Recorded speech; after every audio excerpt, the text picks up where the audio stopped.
जय गुरुजी, शुक्राना गुरुजी, अनंतम अनंतम शुक्राना गुरुजी। जय गुरुजी संगत जी।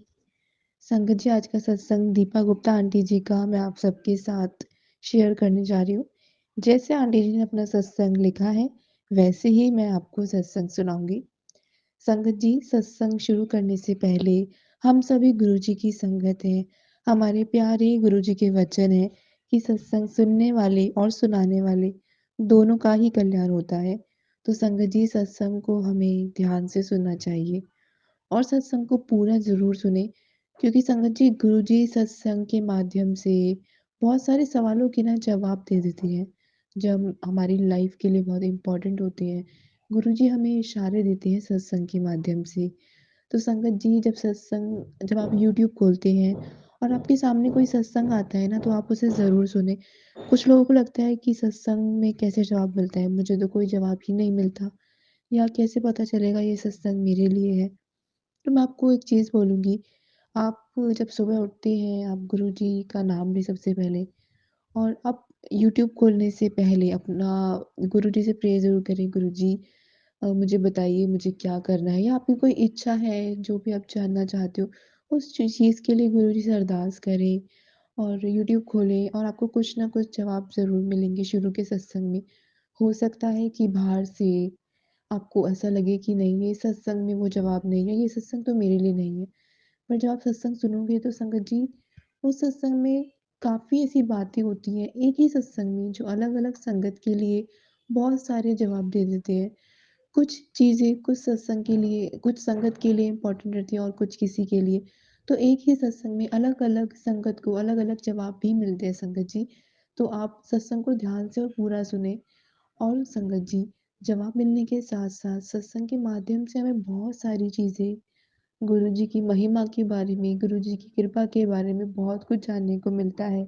गुरुजी के वचन, गुरुजी ने अपनी संगत का कैसे कल्याण किया, बहुत कुछ हम सत्संग के माध्यम से जान पाते हैं, क्योंकि बहुत सारी हमारी पुरानी संगत भी सत्संग शेयर करती है, और जो नई संगत है उनके संग भी गुरुजी इतनी कृपा करते हैं कि वो भी गुरुजी का इतना बखान करते हैं, तो ये सत्संग के माध्यम से हम जान पाते हैं।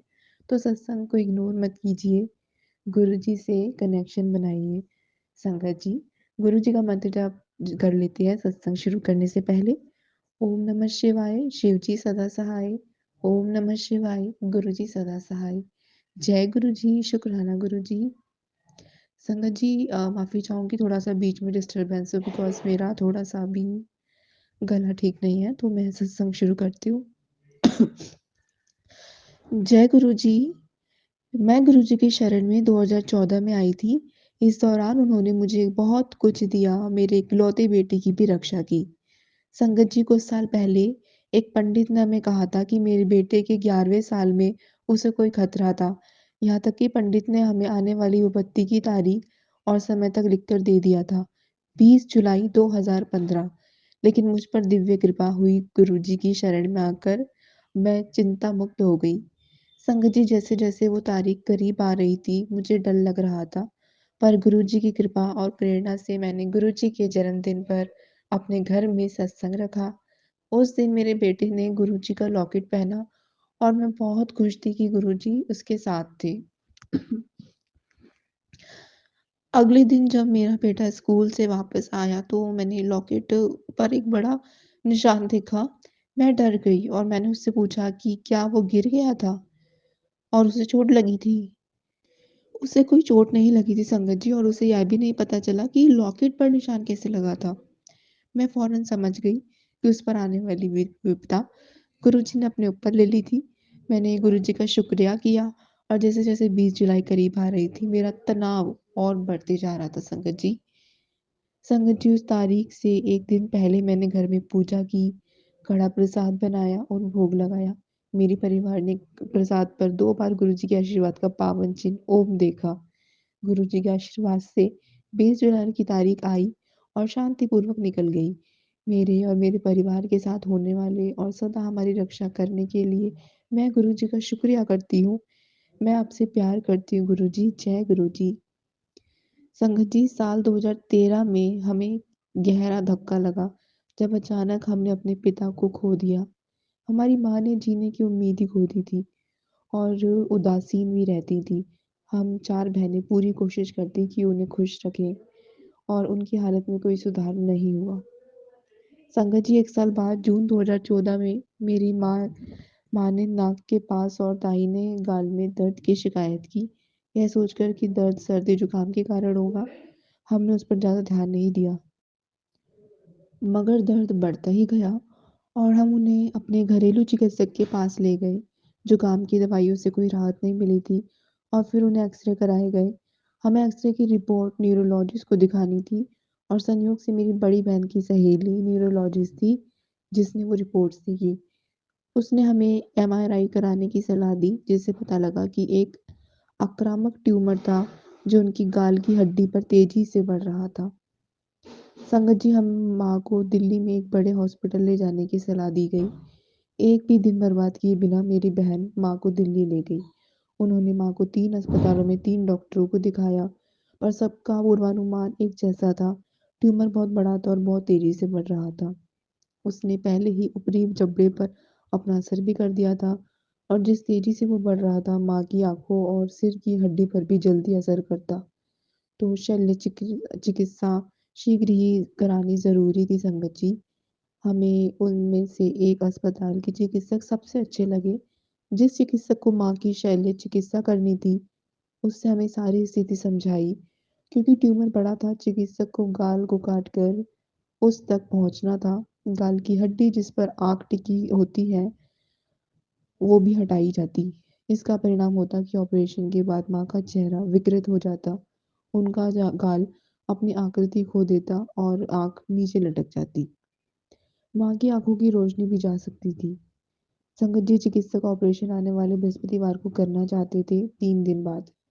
हम बहुत दुखी थे। हमारी माँ 74 साल की उम्र में भी अपने रूप को लेकर बहुत सचेत थी।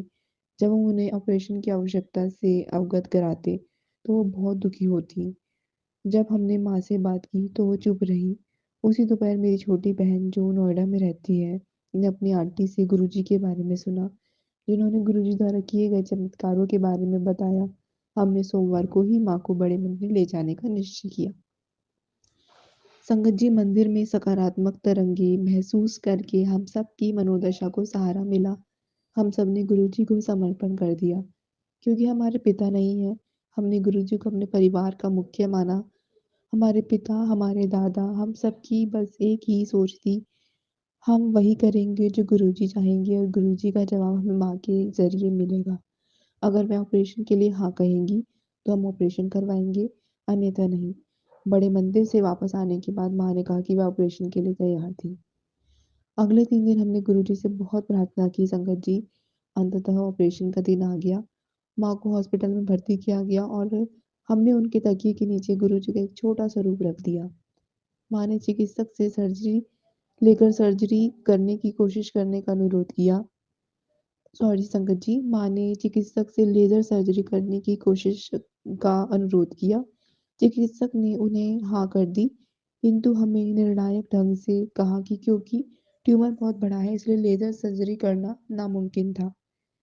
ऑपरेशन 4 से 5 घंटे चलने वाला था। हमने हॉस्पिटल में रक्तदान करने का निश्चय किया और मेरी छोटी बहन जो गर्भवती थी, हॉस्पिटल के प्रतीक्षा कक्ष में प्रतीक्षा कर रही थी। संगत जी जल्द ही उसे चिकित्सक का बुलावा आया और उसे ऊपर ऑपरेशन थिएटर के बाहर चिकित्सक से मिलने को कहा गया। वह रोते-रोते हमें बता रही थी और हमें लगा कि सब खत्म हो गया। परंतु ऑपरेशन थिएटर के बाहर चिकित्सक हमें मुस्कुराते हुए मिले। वह आगे बढ़े और उन्होंने मेरी छोटी बहन को गले लगा लिया। चिकित्सक बोले कि वे आश्चर्यचकित थे। एक चमत्कारी सर्जरी हुई थी। ऑपरेशन से पहले चिकित्सक ने एक एक्स-रे करवाया था, जिसमें ट्यूमर बहुत बड़ा नज़र आ रहा था। परंतु जब उन्होंने ट्यूमर देखा तो वह उसके सिर्फ 1/4 नाप का था। अब वे लेज़र का इस्तेमाल कर सकते थे और चिकित्सक को बिल्कुल पता नहीं था कि वो ट्यूमर कैसे और अब छोटा हो गया। परंतु हमें पता था कि यह हमारे प्यारे गुरुजी की कृपा से हुआ था। संगत जी, गुरुजी चिकित्सक ने ट्यूमर निकाल दिया और उसके साथ ही माँ के ऊपरी जबड़े और गाल की हड्डी का आधा हिस्सा भी। उन्होंने वो जगह पैडिंग से भर दी, पर जब वह पैडिंग निकाली जाती तो आग के लटकने की संभावना थी। संगत जी माँ शैल्या चिकित्सा के बाद ठीक थी, वह बात कर पा रही थी और उनका चेहरा बिल्कुल ठीक था। जिस दिन उनके चेहरे से वो पैडिंग निकाली गई, एक और चमत्कार हुआ। उनकी आँख अपनी सही जगह पर थी, बिना किसी सहारे के और माँ की आँखों की रोशनी भी बिल्कुल ठीक थी। चिकित्सक हैरान थे, हम बहुत खुश थे और हमने एक बार फिर गुरुजी को धन्यवाद दिया। संगत जी माँ के साथ और बहुत चमत्कार हुए। सर्जरी के 10 महीने बाद तक वह हमारे बीच रहीं। गुरुजी की कृपा से माँ का चेहरा और आँखों की रोशनी बिल्कुल ठीक थी। उनके गालों की आकृति बिना गाल की हड्डी के भी कायम रही और आँख बिना किसी सहारे के अपनी जगह पर टिकी रही। यह सब गुरुजी की कृपा से हुआ। हम गुरुजी के आभारी हैं कि उन्होंने माँ का चेहरा बिगड़ने नहीं दिया। जय गुरुजी, शुक्राना गुरुजी। संगत जी, आंटी जी ने अपने सत्संग को यहीं विराम दिया है। बहुत ही प्यारा, बहुत ही ज़्यादा ब्लेस्ड और पावरफुल सत्संग आंटी जी ने हम सबके साथ शेयर किया है। थैंक यू आंटी जी, शुक्राना आंटी जी, जय गुरु जी, शुक्राना गुरु जी। संगत जी, ऐसे ही ब्लेस्ड सत्संग आप भी संगत के साथ ज़रूर शेयर कीजिए, क्योंकि बहुत सारी ना नई संगत भी होती है जो गुरु जी की महिमा, गुरु जी की कृपा के बारे में जानना चाहती है और गुरु जी उनको बहुत सारे जवाब भी देते हैं संगत जी, जब आपका सत्संग वो संगत सुनती है। और संगत जी, जब हम सत्संग सुनाते हैं तो गुरुजी हमें बहुत ब्लेस करते हैं। हमारे सत्संग के माध्यम से अगर किसी संगत को उनके सवालों के जवाब मिल जाते हैं, तो उससे भी हमें बहुत सारी ब्लेसिंग मिलती है। तो संगत जी, सत्संग ज़रूर शेयर करना चाहिए। संगत जी, अगर आप अपना सत्संग संगत के साथ शेयर करना चाहते हैं, तो डिस्क्रिप्शन में आपको जीमेल आईडी मिल जाएगी और इंस्टाग्राम आईडी भी मिल जाएगी। आप अपना सत्संग बोलकर या लिखकर हमारे साथ शेयर कर सकते हैं। आपका सत्संग संगत के साथ ज़रूर शेयर किया जाएगा। संगत जी, अगर अभी तक आपने गुरुजी का सत्संग चैनल सब्सक्राइब नहीं किया है, तो सब्सक्राइब कर दीजिए और बेल नोटिफ़िकेशन भी ऑन कर लीजिए, जिससे कि जो भी लेटेस्ट सत्संग वीडियो अपलोड होगी, आपको मिल जाए। जय जय गुरुजी, शुक्राना गुरुजी। सत्संग को विराम देने से पहले गुरुजी का मंत्र जाप ज़रूर करेंगे। ओम नमः शिवाय, शिव जी सदा सहाय। ओम नमः शिवाय, गुरुजी सदा सहाय। ओम नमः शिवाय, शिवजी सदा सहाय। ओम नमः शिवाय, गुरुजी सदा सहाय। जय गुरुजी, शुक्राना Guruji. We love you Guruji.